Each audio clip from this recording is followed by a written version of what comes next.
Hey, what's happening? We're pressing pause. We're getting ready to chat about whatever we want, but this time I'm not forgetting to do introductions. So, hey, Zero, what's up, my guy? Hey, what is going on? And what is going on, Pause Gang? It is your boy, Hey Zero, your hero. Crawler, what's up, dude? Hey, how's it going? It's Crawler coming at you. Right on, right on. Yeah, it is. I'm going to say this. If you guys are playing Fortnite, use creator code N64Josh. That's it. There's our hashtag ad. That's it. Ooh, that's a good one. Yeah, there we go. There we go. So, yeah, creator code N64Josh. I appreciate it. On all your epic stuff. Pass, right? Yeah, Battle Pass, stuff in Rocket League, anything epic. Fall Guys. Soon to be Fall Guys. Yeah, so whatever. Just Crazy. just punch that in. All right. So what are we going to talk about today? We've had a few suggestions from the Discord, which we're going to invite you to, n64josh.com/Discord. Come hang out.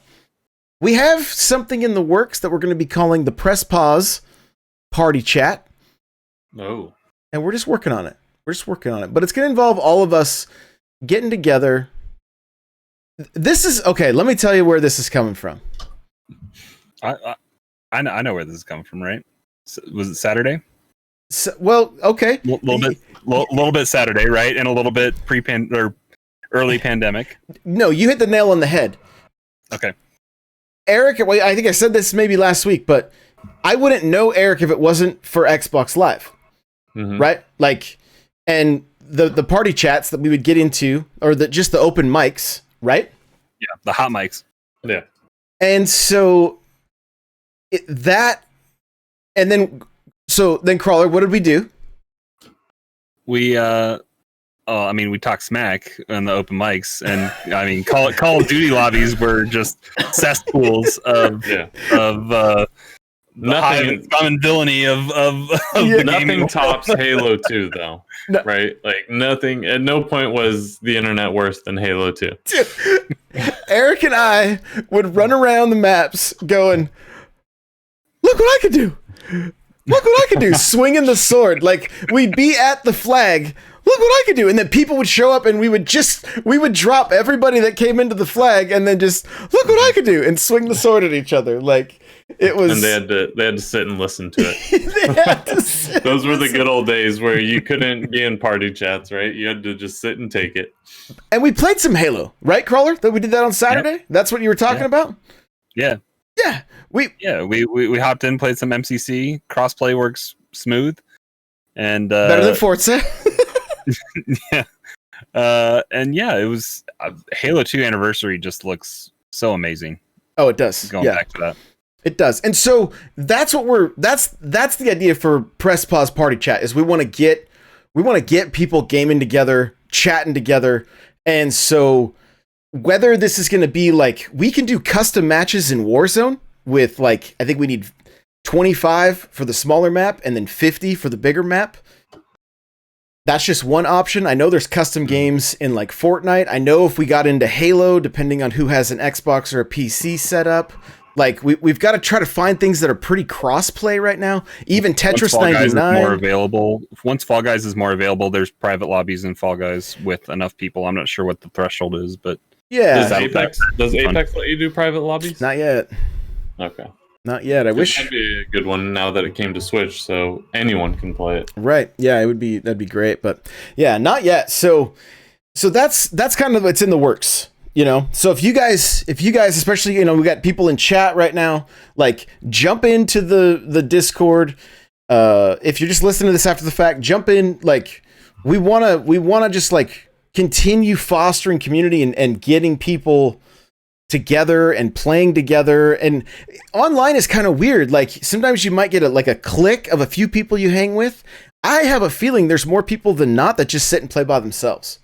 Yeah. And, like, like, Crawler and I and Nate jumped into Halo, and we had games where we dominated, and we had games where we got dominated, and we just laughed the whole time, and it was like, we didn't really, you know, there was, it was just fun. Like, it was just, we complained about Bloom and Reach, and we complained. Yeah. and complained. The only redeeming thing in Reach is the Grunt birthday party head explosion headshots. Like, that's the only redeeming part in multiplayer. Yeah. So that's, and I mean, if you go back to the early Halo days where we were dragging Xboxes and CRT TVs to people's houses and, you know, getting 16 people together to play Halo. I mean, I remember like tripping over Ethernet cables that were all over the place trying to, you know, and hearing people scream my name. Who is Neo 1X? Because I kept sniping them every time they got to where they were going. They were just yelling at me. So yeah, those were great times. And so we want to try to get back to that. So let's talk. We got a couple things we're going to cover from the Discord, but as far as the topic, do you guys feel a little bit like, I mean, obviously for us, there's been change, right? There's been change in what we're talking about now with a new show. But like, I feel much less of a draw to my Switch than I ever thought possible. I warned you. As I say, Eric told you about that a while ago. I warned you. I mean, I still like Smash. I still play Mario. Like, we're still doing Mario Kart nights and stuff, but like, and even Monster Hunter, I'm like, oh, I'm really excited for this, but like, my roots are shooters. Like, Yeah. I went back and watched the Halo Infinite trailer. Like, I was looking at some Perfect Dark stuff because I'm so excited for that. And like, but do you guys have that overall feel? Like, is it because of the next gen coming in, or like, do you think there's a little bit of just burnout from covering the same? I was thinking about it today. I had to drive quite a bit, and it was like, because of only playing Switch, I kind of forced myself into games that I wouldn't typically play and got really like, I have a new love for JRPGs that I never had before. And I enjoy Pokemon more than I ever had, but I finally had to turn the tweets off from that company because I'm like, okay, there's too much this company tweets that I do not care about whatsoever, you know, like it just, yeah, I just don't. And but yeah, like I'm super thankful for everything that's happened over the last 4 years with the Switch and everything like that. And I'm still going to cover Nintendo stuff. Like, it's not going to stop, but like, where are you guys? Where are you guys at? What do you know, maybe you guys had a little more of a balance than I did over the last 4 years, or, you know, I don't, Eric, start us off. Yeah. So I think, you know, when the Switch came out, it pretty quickly became my primary console. You know, I was all in. And I would still dabble a little bit with Xbox One. That's where I'd play some multiplayer games with a couple of buddies there. But the Switch, I wouldn't say it lost anything, because it hasn't. It's still a fantastic system, has a ton of great games. But I think where next gen has, the biggest thing about the Switch that I used to always talk about was, you can turn that bad boy on and you're gaming within seconds, right? It's no longer minutes to gaming, it's seconds to gaming. And that was something that would bring me to my Switch over my Xbox. So if I want to play my Xbox, I got to turn on my TV, you got to boot up a game, and you're looking at, you know, a couple minutes before you're in a game, right? Right. And some of the gaming sessions, I'm only using 15 minutes anyway, so I'm like, man, it's not even worth my time, right? But on Switch, that was not true. With next gen, that is now true with next gen too. If I turn on my PS5, I've got HDMI CEC, so it turns on my TV for me, and It'll switch to the right switches to the input. The input, yeah. Yeah, and so I'm gaming in seconds again. And so now I'm kind of like, okay, well, you know, I can play with higher fidelity, and that argument of the time to gaming is no longer relevant. So my Switch has taken a backseat. There's still a lot of first-party Nintendo games I'm excited for and will play, but I think now my Switch has become that complementary system, not the primary system. Crawler, how about you? I mean, I've had a PC set up now for a little over 2 years, and that's kind of shifted a little bit on how I play games. Xbox is still great, but like I definitely got drawn away from it with the Switch and with PC, And Game Pass is definitely kind of merged a little bit of that, which is awesome. And tomorrow, I think, if you're listening Friday, EA Play or whatever is coming with Game Pass to the PC. So a lot of those titles that you've been seeing on Xbox with Game Pass are going to be available on PC as well. So that's a really great merger that Xbox has worked out, that partnership with EA. But like, even with the Switch tax, like, Switch is my preferred place to play indie games. And even though it can be dollars cheaper to get it on Steam or something like that, there are a few I've double dipped on, like Super Blood Hockey and a few others that I have on Steam, even though I have them on Switch.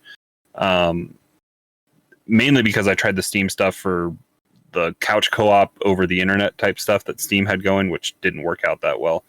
But like, Switch is kind of my preferred place to play indies, which I hadn't really.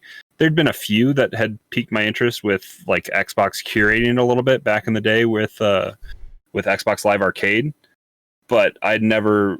I think indies have just gotten exponentially better in the last probably 5 to 8 years, that since like that dawn of Xbox Live Arcade.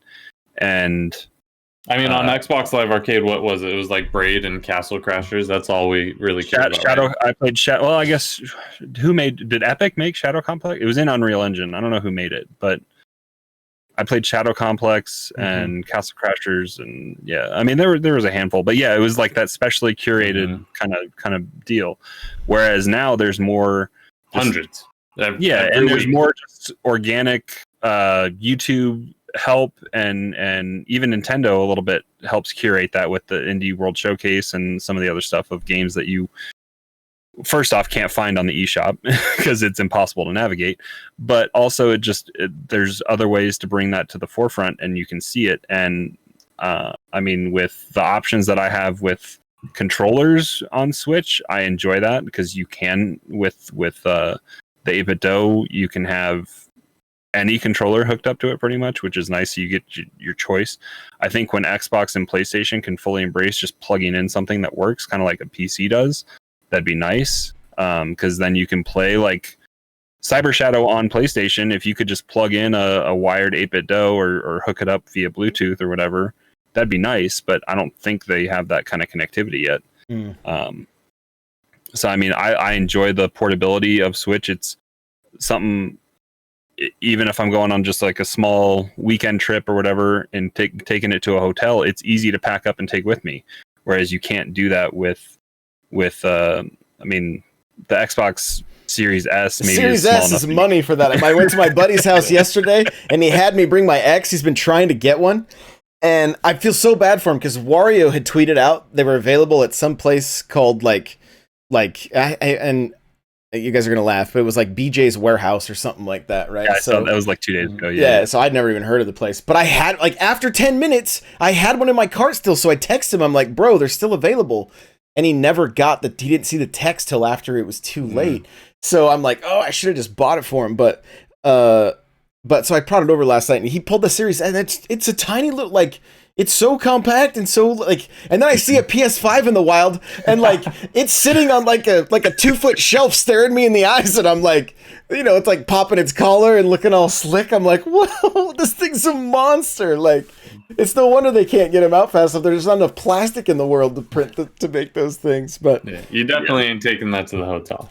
So I think current gen has definitely killed the mantra of bring everything to Switch, and I think seeing Apex on Switch, like, and Doom Eternal, it rubs some of that feeling kind of off of what everyone was saying. Bring everything. Like, yeah, it's great and it's cool to bring those experiences to a portable hybrid console, but you definitely suffer with performance and or visuals. Like, so, I mean, I think the bring everything to Switch has kind of faded out a little bit with definitely Switch being left behind unless this 2.5 or 2.0 Super Switch or whatever we're going to get.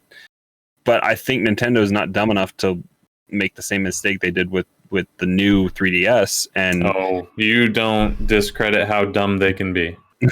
No, every there's a will, there's a way. Every one of these companies has done something dumb. The PS3, the Xbox, get a second job. Let's recap. Get a second job is PS3's mantra. The Xbox One, like the ultimate TV. TV. Yeah, with the $100 Connect, and then you go all the way back to Virtual Boy.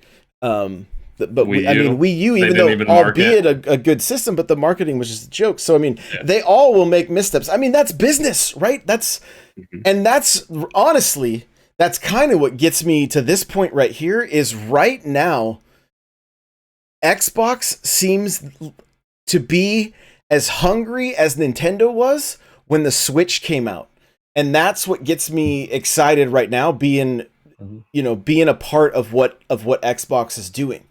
Right? Mm-hmm. I feel like PlayStation, they've put themselves in a great place. Like they can kind of sit like the mighty Casey and not swing at those strikes. But you see what happens. I'm so freaking old. The complacent, they fall hard because they don't fall hard. The PS3 ended up selling more than the 360 at the end of the life cycle. Yeah, it came back. It did overtake it eventually. Yeah. So they learned nothing from that.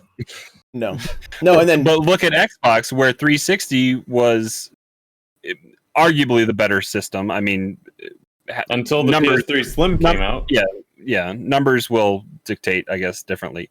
Yeah. But like it was the go-to esports console game system. Oh yeah, they had the Activision partnerships. They had all the exclusive kind of contracts. And then they got complacent and tried to go TV, and PlayStation. Did PlayStation cut them? Were they the same price, or was it $100 less? Yeah, it was $100 less. And so I got to go with Harley.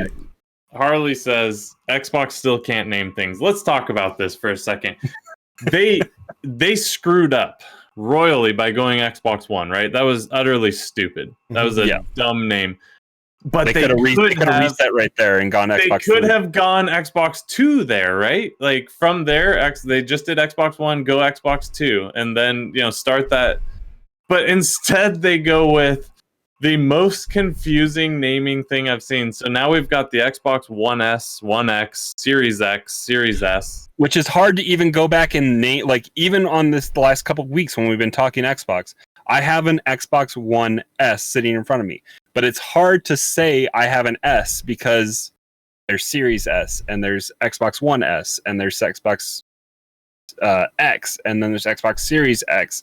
It is way too difficult. And it's almost phased out what you can call last gen, and it's hard to do because now everyone's just got the current gen on their mind. And then how many people bought Xbox One X's when the Series X went up for sale? A lot. It was the number one. It was the number one thing on console in the world for a minute again. So a lot of people accidentally bought it. So that's where I do see what you're saying, Josh, and I think what Xbox is doing is super pro-consumer on a lot of fronts. Right, they're doing a lot of great things, and I think they have a bright future. But boy, did they screw up these names! Like they really screwed this up. And then the controllers, the Series 2.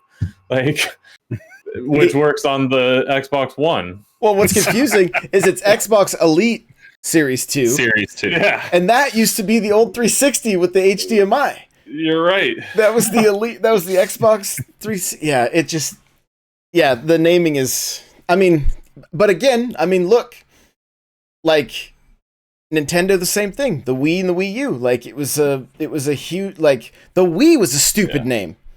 It was. Right? And then to just add a U to the end of it? Like, no. Nintendo had a history. Maybe I guess not, because the next one was Super Nintendo. So yeah, you had, and then the GameCube and the Nintendo 64, like everything. But they were all named uniquely, right? Like, so no one expected them to iterate off of Wii. We thought the next Nintendo would be called Garganoff, dual screen right? home or something like. Yeah, like nobody expected them to use Wii. Like, why would they? And then they did. Yeah, you had people trying to buy just the controller Yeah, play I already on have the Wii. I don't need a whole thing, right? I just Yeah, need Which was the problem, is gamepad. because they had the peripherals moving forward with the system, but yeah, that was the problem. But so I don't see the same. Like, I feel like Nintendo has kind of like almost chilled a little bit. Now, maybe this last year because of that there's definitely a factor there in the state of the world over the last year. But like, I feel like right now Xbox is just like the purchase of Bethesda and Game Pass being like going through. Like, I was hanging out with my buddy last night. And there was four of us just chilling and just going through Game Pass and telling him like, dude, he's not a big gamer, right? But he really loves he loves like, 4K and anything like Ultra HD. I mean, he just loves all that stuff, right? Yeah. So, but he's like, but I don't know what games I should play. And I'm like, Celeste, Cyber Shadow. Like, there was all these indies that were in Game Pass, right? And then all the Bethesda stuff. I'm just like, this is really great value. I mean, I thought it was such a great value for when it came out. I bought it and I didn't touch my Xbox really at all, but still paid for it every month because I'm just like, sometimes my kids might want to play something or whatever. Like, it was just, it's such a good value. I'm still doing that, and it's not even hooked up. It's sitting on the floor with no cables, just right behind me. So that's how good of a value it is. Right. Right. And so, like, and then what did we see? ZeniMax is also opening up some other studios in, I don't even remember where, but I mean, like, I feel, and that's the Bethesda purchase. That's the parent company, yeah, right? ZeniMax Media is what they paid, what, $6 billion for or whatever. Yeah. So I mean, like, and I love that, whatever the Quad A, I hope Perfect Dark is a major success, honestly. Like, I hope the initiative or whatever they're called, like, I hope they just knock it out of the park. I hope Halo gets a battle royale, like, and I want it, like, I have a feeling we're going to start seeing new IP. I mean, you got to remember the last E3, they were like, hey, or maybe it was, I don't know if it was E3 or just the presentation last year, but they're like, we bought everything, just so you guys know. Here's all the studios we now own, and it was like, it was massive. I just went to xboxgamestudios.com or whatever, their landing page for all that. They have 14 studios plus their publishing house, plus Bethesda, which they're leaving Bethesda independent. They're gonna put the Xbox Game Studios logo on it, but they're letting it kind of, because I think they have a director that oversees, that's head of Xbox Studios, but kind of just is the project helps facilitate communication between all the different studios and all that kind of stuff. But they're going to let Bethesda be Bethesda, and they paid that money for that pedigree, and they're going to let them kind of do their thing. And so that's on top of these 14 studios that they've been acquiring over the last 3 or 4 years. Yeah, and I mean, this isn't like a fanboy console war bullshit. Like, that's like, I think PlayStation is killing it, right? Like, I think the reason Xbox is doing this is because of PlayStation exclusives. Like, if we're being completely honest, PlayStation has knocked it out of the park with their exclusives for so long that Xbox, rather than just try to grow these, they're buying it, and then that's a viable option, right? I mean, well, for them it is because they're Microsoft, and they're growing a few things. I mean, initially, they are. I mean, they've got up, but yeah, they have the multi-billion-dollar corporation behind them, where gaming is not Microsoft's moneymaker. PlayStation has become Sony's moneymaker more so than TVs and cameras and that kind of stuff, I think, almost at this point. So the PlayStation, or like Sony, has to lean into PlayStation a little bit and make sure that they're putting money where it needs to be, and they've developed those studios, Naughty Dog, and they went out and bought who made Spider-Man? Insomniac? Insomniac. Yeah. And so, I mean, they've been going out and buying. They bought a few studios as well that had the second party kind of tag, and they've brought them into the fold. But then they also have Sony Santa Monica and Like they Bend retooled Studios. they retooled the Japan studio to kind of focus on Astrobot stuff, and that, I mean, that's going to be cool. But yeah, but and you know, Naughty Dog, I don't think does Sony actually own Naughty Dog, or are they just on a very, exclusive contract together? They're just BFFs and they don't have interest anywhere else. I'm not sure. I don't know that Sony I don't know if actually they owns own Naughty Dog. Yeah. And they don't need to. You know, they've got a great partnership. They've got a good thing going. So I don't think there's a studio on Earth better than Naughty Dog at this point, though. I'm being 100% honest. Microsoft can buy every studio on Earth, and nothing is better than Naughty Dog, in my opinion. I think they're just the top of the top. My hope is that the initiative becomes Xbox's Naughty Dog. That's my hope for that. I hope that or Sony Santa Monica, like that same kind of pedigree, because the God of War stuff and Naughty Dog. Oh man, I just finished God of War 2018, and I raged against it for a long time because I'm a traditional God of War fan, and Pudding, who I doubt's listening to this, he used to always type GOW in chat, and I was like, "Yeah, Gears? Are you talking about Gears? I didn't think you liked Gears," and would give him a hard time with that. But man, the PS5 update to that God of War and that game, it's all so special. Like, they did such a great job telling a story and getting you invested in the characters, and then the twist at the end, which I'm not going to talk about. Like, I did not see that coming. And they even foreshadowed it, but they did it in such a clever way that I would have never. It was just fantastic. So, well, even 343 for me, I hope that they can truly deliver with this Halo and bring. There's a lot of people, I think, that are within our demographic that Halo was a college game for a lot of people, right? And I see it mentioned regularly where people are like, man, I miss when the Halo BR got mentioned, because they keep teasing it, the Halo Twitter and stuff. It got a lot. I mean, I've heard Nick Merckx talk about it. He's like, if there's a Halo BR, that's it. It's like one ring to rule them all, and it's that Halo ring. You know what I'm saying? So, I hope that's the case. But 343 has so many missteps. I liked Halo 4. A lot of people didn't. I like Halo 4 too. Halo 5, I enjoyed the multiplayer. I've never played Halo. I've always played the Halo stories, but I've never played them the majority of my time in those games is multiplayer. It hasn't been I play through on Legendary because that's what you do with Halo, and then you jump into multiplayer, right? I mean, that's just, it was like a rite of passage on the first Xbox. It was like, did you beat Halo on Legendary? It's like, yeah, did you, that was just kind of say Halo 2 Legendary is no joke. I don't think I beat it on Legendary on Halo 2. Halo 2 is rough. I don't remember. It's been too long, but I want to say I have. I mean, there wasn't achievements for it, so I don't remember it anymore. But Halo 2 came out my freshman year of college, and I remember two guys on my dorm floor. I don't think they went to class for 3 days, and they just stayed in their room and beat Halo 2 on Legendary co-op together. Yeah, co-op really, really helped enhance that experience, right? One guy hides so you can respawn. Yeah, exactly. You just hide near the checkpoint so you can respawn. No, I love it.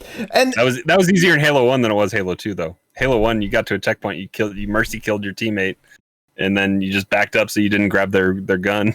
Right. Yeah. So the they just are hungry right now, right? They're hungry like Nintendo was at the beginning of the Switch. And I think as we're talking about this, it's kind of becoming a little more clear in my mind.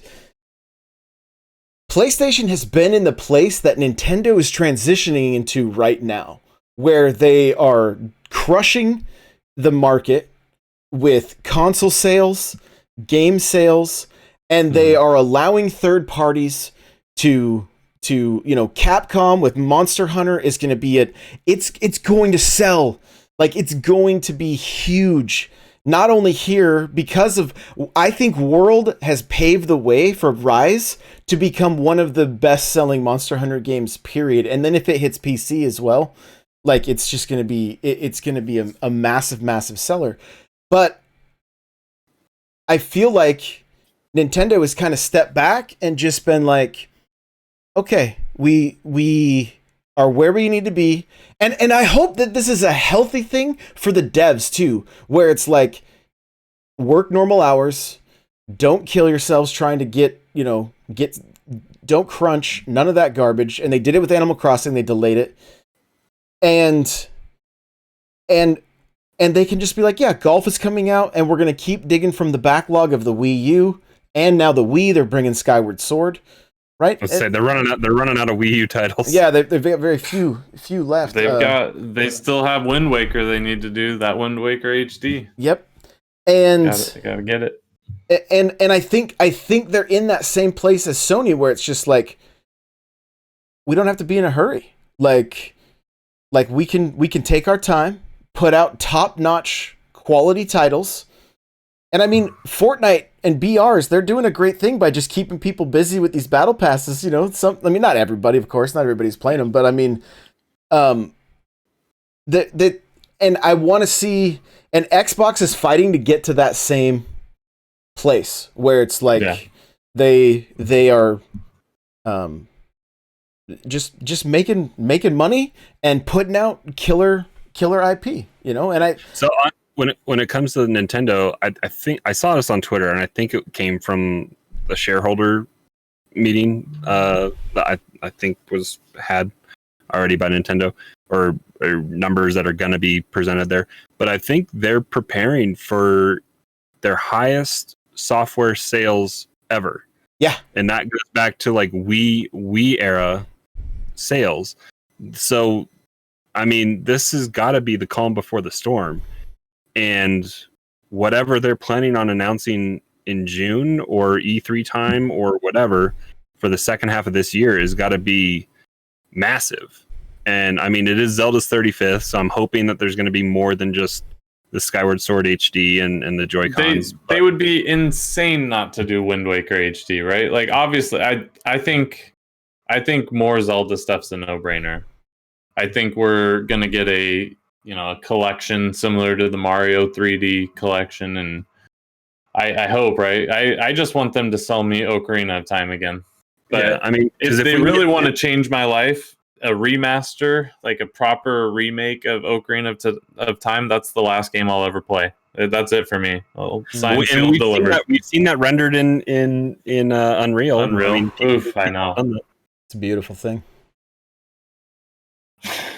I saw the thing that's been making the rounds this week on Twitter has also been, I think it's a Breath of the Wild mod on PC running at 8K with ray tracing and stuff. Yeah, I saw that. Wow.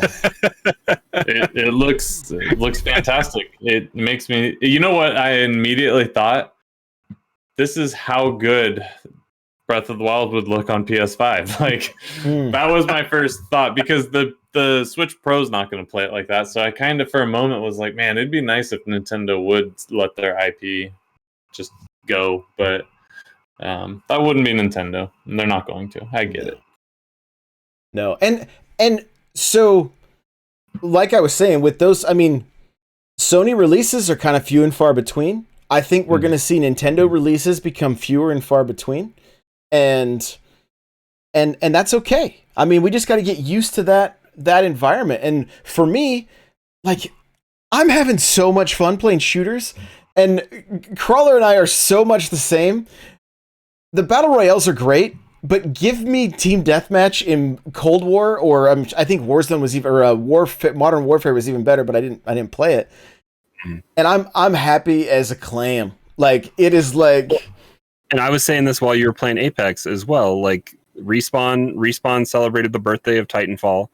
I love Titanfall, and like that was one of the main sellers, I think, because that was a pre-release Xbox One exclusive. This is coming, and just the pedigree that came from Vince Impala and the team that had done the Modern Warfare stuff for Activision, and the falling out that they had, and they created Respawn, and just all the stuff that was going into that game and what it was going to be.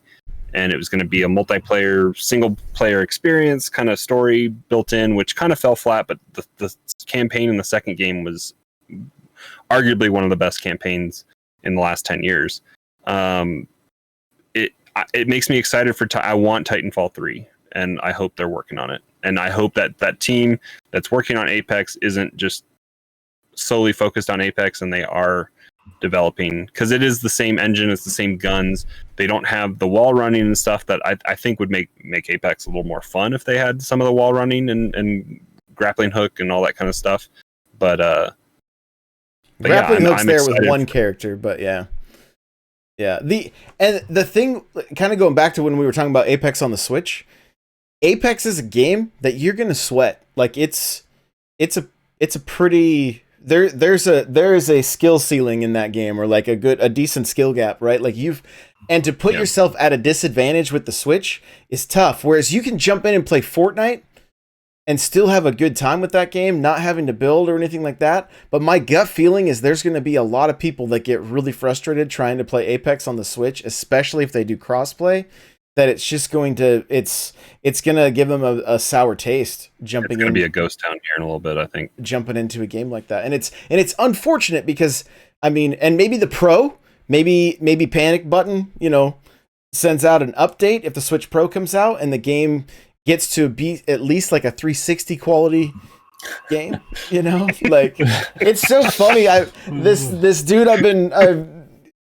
we've done some streaming and stuff together. His name's Johnny Bo. I guess people were complaining about the Lara Croft skin in Fortnite not looking like it had too high of, too many polygons or whatever. He's like, I got the fix for you. Just play it on the Switch. And it looks closer to the PS1, perfect. So because don't they have new gen Laura and PS era Laura? Mm-hmm. Yeah, they do. So we had a few questions from the Discord.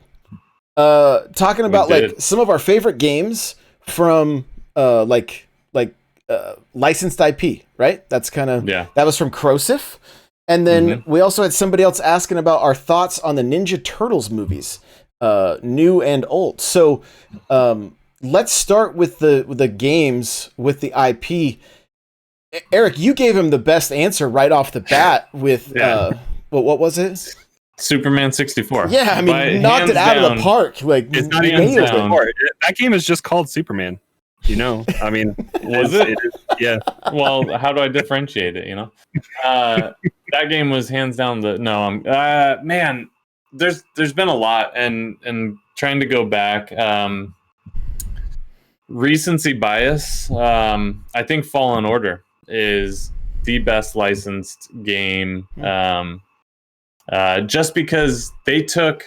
Like, not only is that a really good game, it's flawed, right? It's not perfect, but it's a very good game. And the story they told, it just ties into the Star Wars world so well. And there's been a lot of good Star Wars games, don't get me wrong, but just the way they fit this in, and it's canon and all the lore, and man, like I think that's probably the best use of a license I've seen in video game. How about you, Crawler? I mean, I have to agree with that assessment, but if we're going to go back in time a little bit, I'm going to say Rogue Squadron.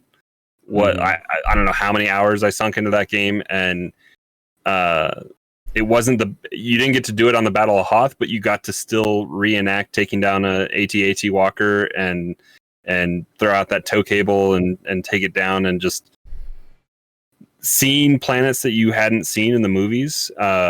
You got to go to Cornelia and some other.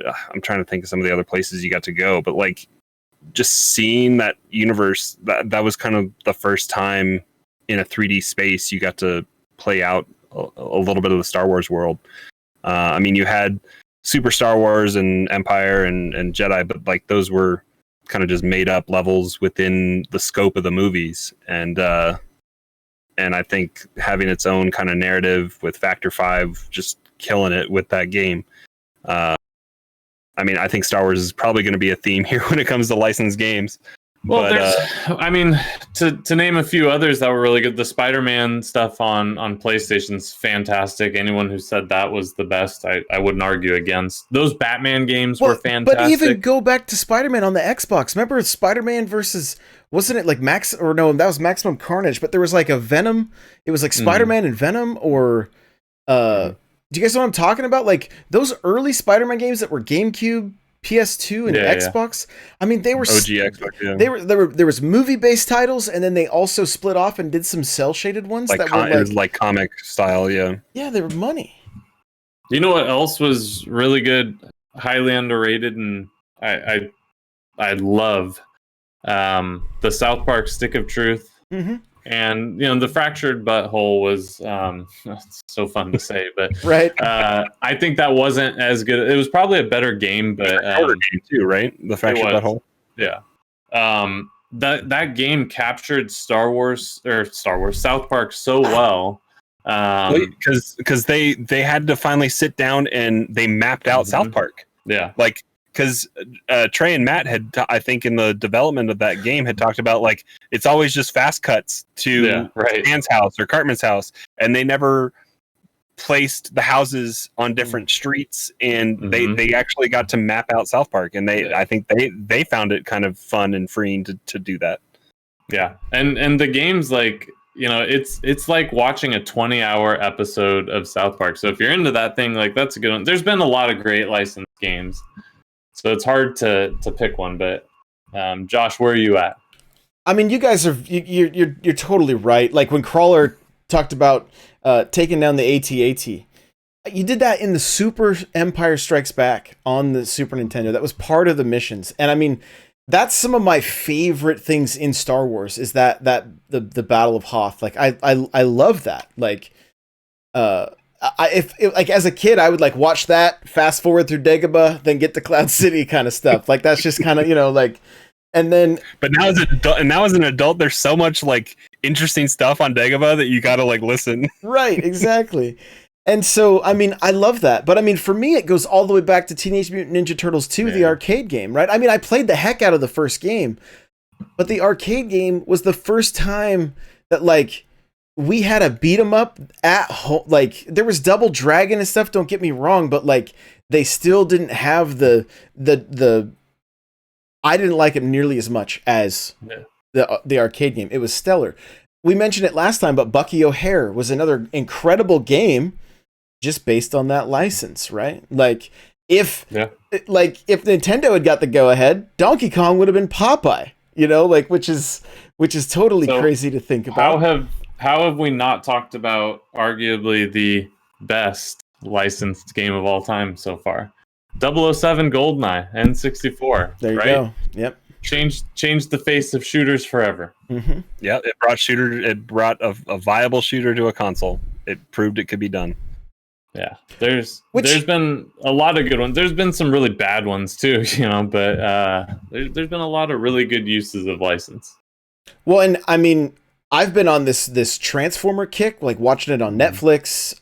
There's like a really cool anime that it's not anime. I hate that word for me. You guys know it's not a cartoon. They call it an anime, but it's like CGI. But it's just done well. It's gritty.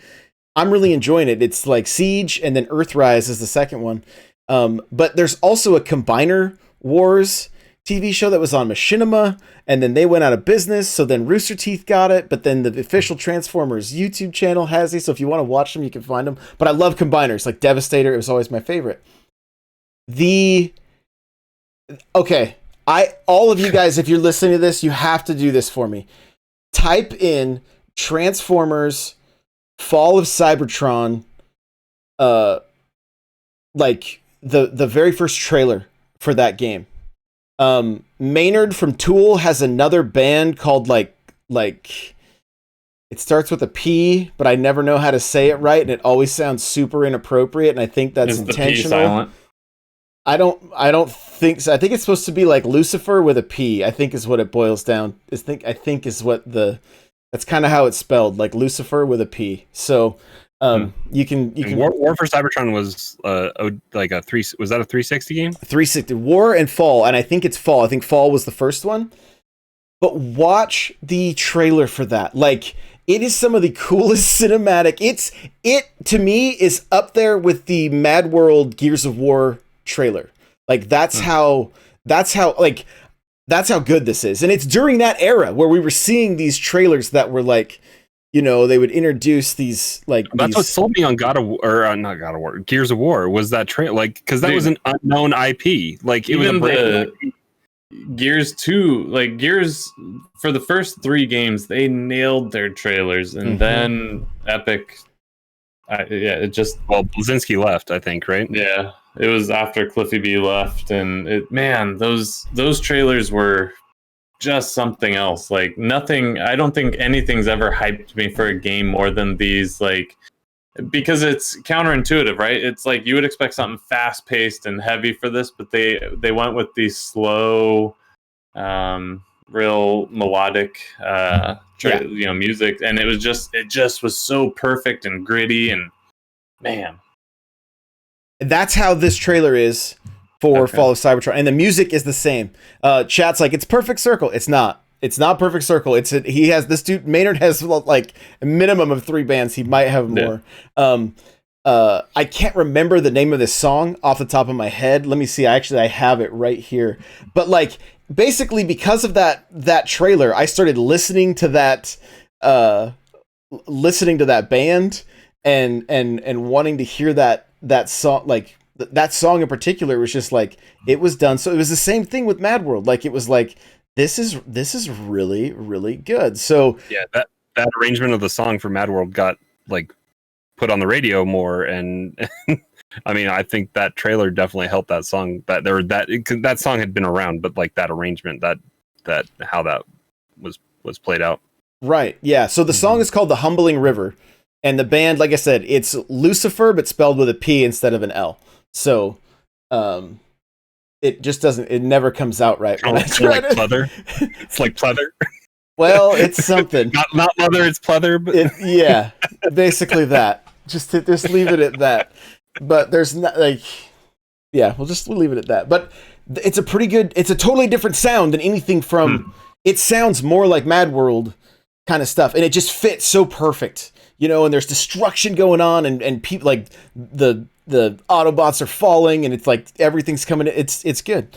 It's good. And so those games, though, the High Moon Studios did such a great job. And then if you go in and watch, like, there's a documentary, I think, they talk about how Activision was like, you need to get the movies, you need to make the movie game. And they're like, that's not like... Hasbro was like, hey, these games are canon for Transformers. Like, you get to see Bumblebee meet Optimus Prime for the first time. And then, you know, Activision was like, no, these should be making us more money. So, like, and they made a third game, and then that was it. They pulled the plug. Go make Destiny support content now. Yeah, and the sad thing is the game played like Gears of War with Transformers. You had cover mechanics, you could change different weapons, but then you could also fly or be a tank or whatever. Like it was great. So I mean, there's more than meets the eye. But I think one of the things that's the most difficult, especially now, is that the licensed IP games are almost always garbage. And some that goes all the way back to E.T. I mean, that thing filled the landfill, and they made a documentary about that, right? Yeah. Because the guy made a game in like 2 weeks. And sometimes it seems like that's the case, but then it switches. Look at Lion King and Aladdin. Yep. Those are kind of beloved games, you know? Mm-hmm. Even some Game Boy titles, I think like The Little Mermaid was a decent Game Boy game. So I played Home Alone on the Game Boy. Did you get a Talk Boy? Was that? It wasn't Home Alone 2, right? But then I think last week Henny mentioned Home Improvement on the Super Nintendo. Home Improvement on Super Nintendo. And how bad that was. Hey, I rented that game. It wasn't that bad. But like the X-Men games on Sega, Jurassic Park on Sega. Yeah. Like Children of the Atom was a good game. But the Super Nintendo Jurassic Park, garbage. The Spider-Man and X-Men Arcade's Revenge, garbage compared to the X-Men and X-Men 2 games on the on the Sega. Like they dominated in that market. So yeah, there's some great titles. The X-Men game, the Wolverine, rated M, plays like Ninja Gaiden. Like we talked about that one recently, right? But and I think Deadpool, which was a free game, I think on Xbox Live Games with Gold. I think that was a 360 game, maybe. I think that one's regarded pretty okay. Yeah. But then you had the resurgence as well. Like you had the Arkham games that brought back licensing that was okay. But yeah, like I remember playing the Star Wars Episode 3 movie game, which was pretty bad. Oh, remember the boxing, like the pack-in Clone Wars and Tetris that came with the original, the original Xbox for a while there? Yeah. And then like Tadawaka in chat saying most other 007 games, garbage. Like even I bought the remake of GoldenEye on Wii, and I got a gold Pro controller or whatever, and they put Daniel Craig and Pierce Brosnan Smut, and I'm like, what is? And then they redid some of the levels. I'm like, this isn't right. No, yeah, it's just they've never been able to capture that. They've never been able to. It was rare, and the closest that we've seen to that since was Time Splitters 2 and 3. That's the closest we've seen to GoldenEye goodness. So transitioning into Turtles movies for the question in Discord. Mm-hmm. Where do you guys where are you guys at? New versus old? It's not even OG3, man. You say 3? Whoa! What is he? No, the OG3, like that trilogy. I consider that a duo film. Yeah, that's 2 for me. The first one is my favorite of those 3. Yeah, the first 2 are great, and Kevin Nash plays Super Shredder in number 2. Fun fact for you guys, if you didn't know. No kidding, the wrestler Kevin Nash. Yeah, that's awesome. He was Super Shredder. Fun fact. Man, those first 2 were fantastic, right? Like that first one. That was Pizza Dude's got 2 minutes. Right. I think I remember I was helping mow my neighbor's yard to get enough money to go watch that movie in theaters, and I'm not 100% sure, but it's the first movie I remember seeing in theaters. I think it was the first movie I saw in theater, and man, I loved every second of it. It was when you heard Raphael say "damn," were you like, "What is happening? Oh yeah, my world is crashing down around me." Well, Raph was always the edgy one, right? So he was supposed to do that.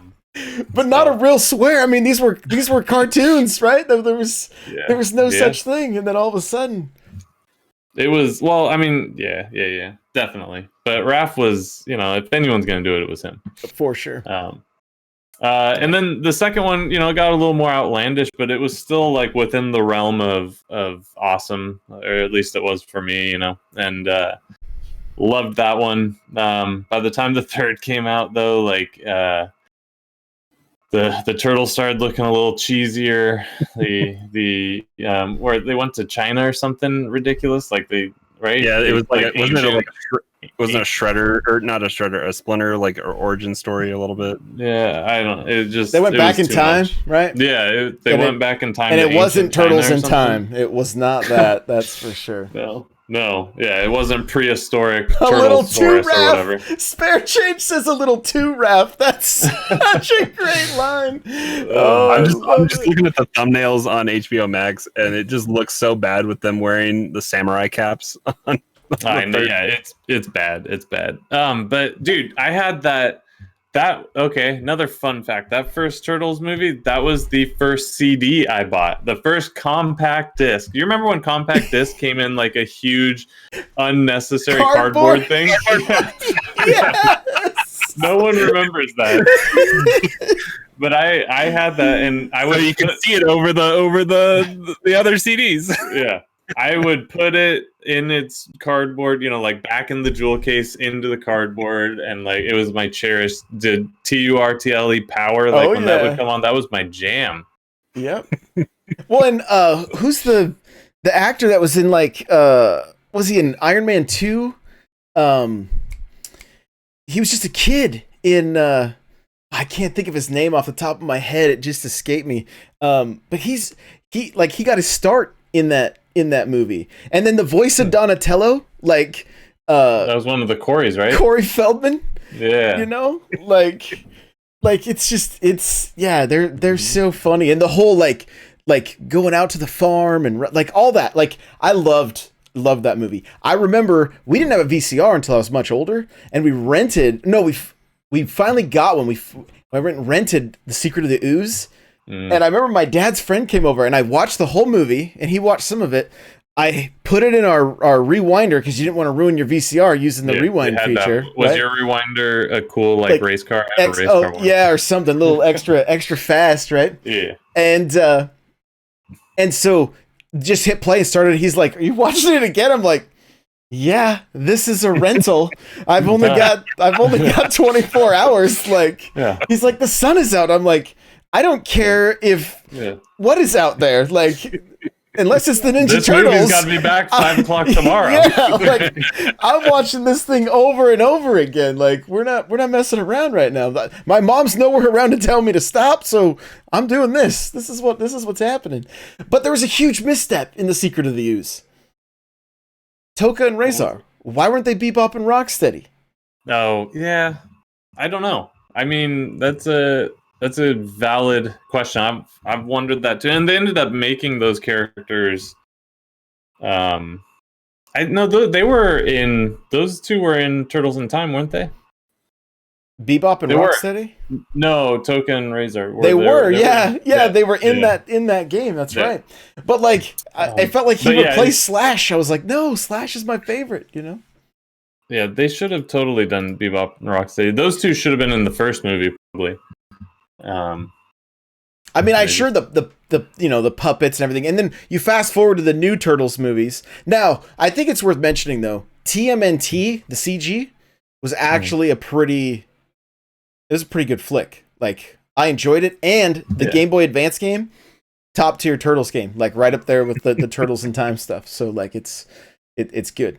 It's good. How many of the new Turtles are? I think I watched the like Michael Bay ones.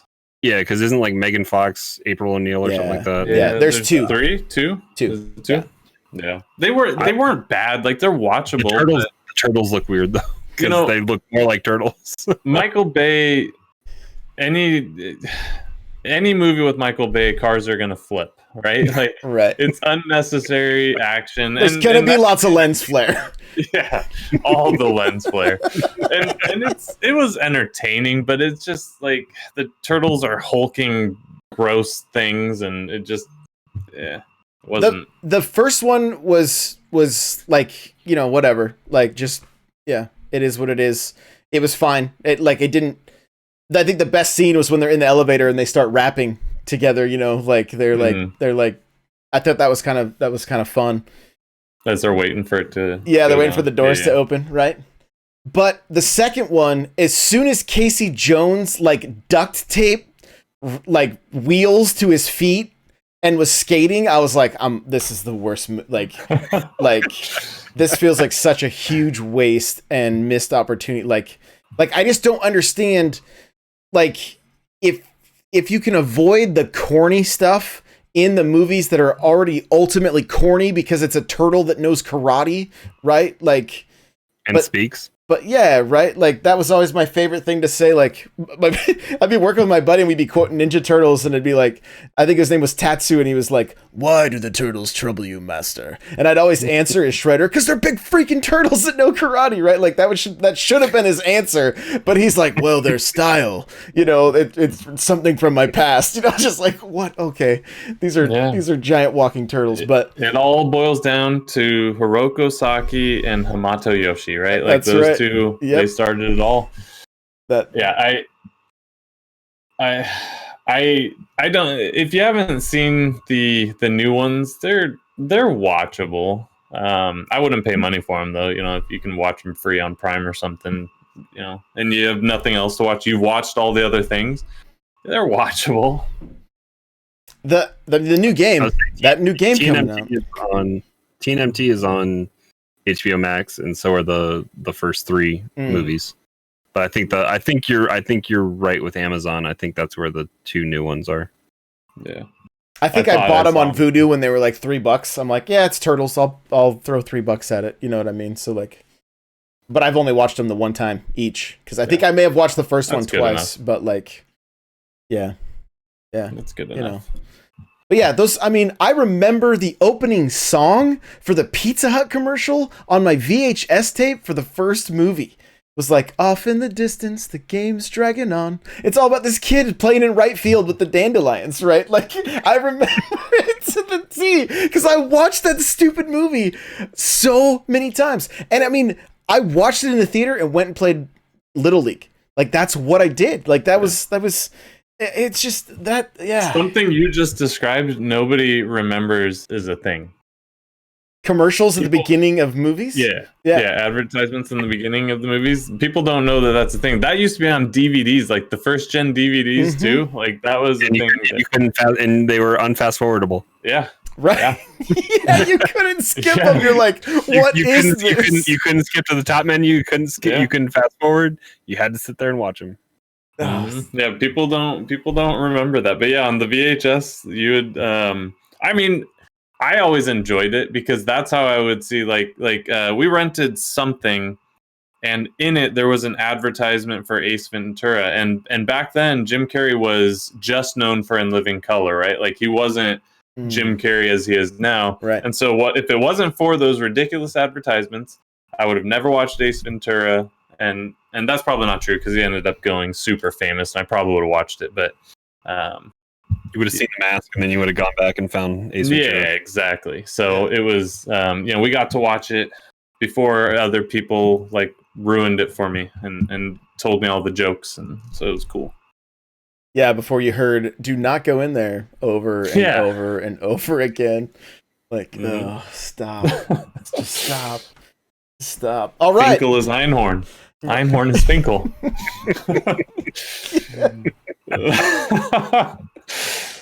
What a movie. Did I ever tell you guys about the Instapump that I had for my Reebok? Like, have I ever told this story? No, do you know what the Instapump was? Do you guys remember this from the I remember the pumps for the shoes. I remember the pumps on the shoes. Okay, here we go.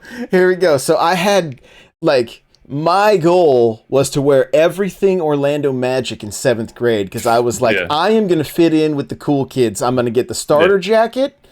Penny Hardaway and Shaquille O'Neal. But I don't even know who the other guy was. All I knew was Shaq. Nick so Anderson. I didn't even. I hated basketball. You don't know. Oh, yeah. I hated. All I knew is that I needed a starter jacket. So here's what happened. Let's rewind. 6th grade, I buy a San Jose Sharks starter jacket, but you were supposed to get 2 sizes too big. Yes. But they didn't you have. Can't get it fitting. They didn't have one. They only had one that fit. So here, I looked like Randy from A Christmas Story. Like, I can't put my arms down. Like, that's what... So, yeah, totally didn't work out in 6th grade. Cool kids were like, sorry, bud, it's not the right size. Damn it. Why don't you give that to your kid brother? Yeah, exactly. It would have fit him. So then fast forward 7th grade, I'm like, I'm doing this right. I worked all summer on the farm so I could buy, like, a $150... pullover starter jacket, Magic. Yeah, that's what it was. Orlando Magic kangaroo pocket in the front. The kangaroo pocket. Yep. The Orlando Magic ball cap and the Shaquille O'Neal Reebok pumps. Okay. Now these were the first ones, so they had the pump, but the release button was also for this Instapump that you stuck a CO2 cartridge in, and then you would stick it on that release valve and hit a button. And it would just go and instantly fill your shoe, like immediately. So it's cool. It was like fancy. Way cool. And you could go into like Foot Locker. You could jump higher and run faster when you pump them up. Yeah, of course. And so you just go into Foot Locker and they're like, oh, you need an Instapump? Here you go. You didn't even have to pay for them. They just gave them away if you had the shoes. And so we're in Walla Walla, Washington, and in a Pizza Hut, and getting some good sweet onions. Yeah, and my uncle wants to start messing with my Instapump. And this is when Ace Ventura was very much in the theaters. You know, everybody was quoting it. and he twists the thing just a little bit, and it goes like through the whole restaurant like a foghorn, and it would not stop until he like it ran out of air. Okay, so I'm kind of pissed because he just drained my whole CO2 cartridge. I'm like, where am I going to get another one of these, right? And somebody yells, "Do not go in there," right? As he does this. And I'm like, I'm in 7th grade, so everything, like, I still had the ability to be embarrassed then. So I'm like under the table because I'm like, oh my gosh, like dead. Everyone's looking at us right now. Like I'm with, they know. Oh yeah, it was. But yeah, I'll never forget somebody just yells, "Do not go in there." I was like, oh man. Classic. Oh man. So there's a line in Groundhog Day, and it's when he goes into the restaurant and they drop the stuff, and then the two dudes at the other table are like, "You just put that anywhere." This story is not nearly as cool as yours, but I'm just, so my buddy and I, Groundhog Day is one of my favorite movies of all time. So anytime we're anywhere and someone drops dishes, we have to yell, "You just throw that anywhere." So, and we do, but he lives in DC now, so it's not as fun. Maybe he could text you every time. You could text him. Somebody just drop plates. Film it. Yeah. Just make a little TikTok for him or whatever. So. There you go. But hey, we're at an hour. We did it. I want to know what the kids what was the clapback for you on TikTok this week? This week? Oh, here we go. You're middle aged. Stop playing Fortnite. I mean, they just went straight to it. They didn't even try hard. Yeah, and so I just said okay. Yeah. And then can you? And then just got told. Yeah, I was like, all right. You're middle aged. Stop. You just got served, yo. Yeah, you're middle aged. Stop playing Fortnite. Well, it's because I don't understand TikTok. The goofiest stuff goes viral, right? Like I take a picture of the Fortnite Joy-Cons that are like Nintendo's only representation in Fortnite, because you can get your axe or whatever. It looks like Joy-Cons, like kind of like they have the color, and then you can get a glider that has the wings that are the same color as those Joy-Cons. That's it. I'm like, here's Nintendo's, and somebody was like, it's an $80. John was like, it's an $80 pickaxe, because and then somebody else is like, oh, drifting into your next set of Joy-Cons, right? And so yeah, that's where these this I think it has like 150,000 views. So there's like all these kids are like, when did these come out? And do these work on other systems? And I'm like, oh my gosh, like literally Google something, right? Like just Google something. So, but yeah, that was in that section there was stop playing Fortnite. You're middle aged. You're middle aged. You're middle aged. Stop playing. I'm like, I gotta dye my beard or something. Yeah. Like, I mean, at least they called you middle-aged, right? Like, yeah, you still have a fighting chance at that point. Well, and the video I put up of me and Crawler, that one continues to get your ass at the game. You're just bad. Like, it's a nonstop barrage of, like, you just suck. Like, is this Warzone? That was that game where I went to ping and I put it on single round instead of full auto. So, it's Fortnite's fault. What do you do? What do you do? So I do want to give an update. I sent my controller. I had drift in my Elite Series 2. I was playing Apex on Saturday night. I think it was Friday night. It was Friday night with Joel Mead. And I was like, Joel, does your reticle move around on the menu? Like, does it... He's like, no, dude. Like, he's like, you got drift. I'm like, no. I got shocked by the controller that day. Like, I had it plugged in and it zapped me and shut my... It freaks it out for a second, then it comes right back. The whole screen goes black. I was like, okay, we're unplugging this thing. So, I was like, well, I'm returning it. But then I found a guy on eBay that was like $20 off, so it's $30. I'll replace both sticks and bumpers. He has 1,050 positive, like 100% positive feedback. He's like, just ship it to me. I'll fix it in a day and send it back. So Saturday morning, I got up, took all the pieces of it, put it in an envelope, shipped it to him. He got it Tuesday, messaged me and said, hey, I replaced both sticks. Because I think the right stick was fine, but I'm like, why not? If he's going to do everything, why not just... If they're destined to fail, you might as well replace them. Yeah, might as well do it, right?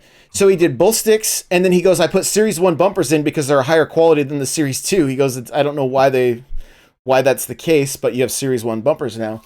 Because I messaged him back, I'm like, why Series 1? And he's like, because they're better. I was like, okay, awesome. So, I'm going to find out this guy's link because I have a feeling there's going to be a lot of people. My controller was past the warranty. Obviously, if it had still been in warranty, I just would have let Microsoft fix it if they would have. Yeah. But being used, I'm like, it's just $30. I'm going to end up paying the same price for this controller as I would for a brand new one. But I had gift cards, so I didn't like... I'm like, if it comes back good, I'm fine. If it's still messed up, I'll still just return it, to and only be out 30. And only be out 30. So, yeah. But he says he calibrates everything. So I get it on Saturday. So I'll give you guys okay. I mean, he messaged me and he's like, this is what I did. Thanks for letting me fix your, I was like, dude, do you fix Joy-Cons? Because I could probably drum up some work for you, But he was like, nah. I don't do it. So, but anyway, I know there's a lot. I mean, there's like class action lawsuits against all three of the major companies right now because of drift. PS5 controller, the Elite Series 2, and the Joy-Cons. So, good times. Good times. Take it easy on your sticks, kids. All right, take it easy on your sticks. So, Eric, where can people find you? You'll find me right here. Tuesday, Wednesday, or Thursday, whenever we do it, it's fluid. We keep it fluid. You'll find me on Discord, n64josh.com/Discord. Right there, plastered in main chat. I'm going to be in main chat. If you want to talk to me, go to main chat. There's no other chats but main. That's it. But main. There it is. Except when you want to put news in all the other chats and you go and What was that news story that you? It was. What did you do? Something was on sale. I forget now. It was when Killer Queen Black was on sale. Killer Queen right? Black was on sale. Yeah, I mean that was a phenomenal sale. I just wanted to make sure everyone knew. And I kept it relevant to each chat, right? Like you did. It was very creative. Yeah. Oh, I love it. I love it. Crawler, where can we find you? You guys can find me hanging out here, like Eric said, one of the 3 days of the week, but also on the Smash Bros. Cast, which I think Josh and I are going to have to do a new episode on because Evo got bought by PlayStation and dropped Smash, so we're going to have to talk about that a little bit. So yeah, wherever you listen to your podcast, find the Smash Bros. Cast as well as the Press Pause. There you go. There you go. Guys, you can find me everywhere at N64Josh. Remember to use that creator code on Fortnite or Epic Store. Anything you purchase there, it helps out. So #ad for that. And thanks for listening, guys. This is so much fun for us. We're having a blast. So make sure to press pause and I'll come up with something clever eventually. So there, there you go. Later, everybody.